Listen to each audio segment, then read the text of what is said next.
আসসালামু আলাইকুম। নেক আমল করতে চান? কিছু আমল এমন আছে যেগুলো করতে খুব বেশি সময়ের প্রয়োজন হয় না, অনেক জ্ঞানের অধিকারীও হতে হয় না। কিছু এগুলোর ফজিলত অনেক বেশি, যেগুলো বান্দার আমলনামাকে ভারী করে। যেমন রাসূল সাল্লাল্লাহু আলাইহি ওয়াসাল্লাম বলেছেন যে লোক আমলের আগে একবার বলে সুবহানাল্লাহিল আজিম।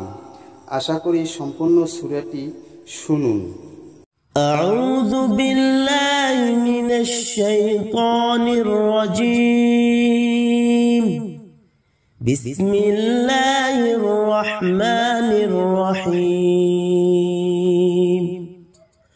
قال إنما أشكو بثي وحزني إلى الله وأعلم من الله ما لا تعلمون.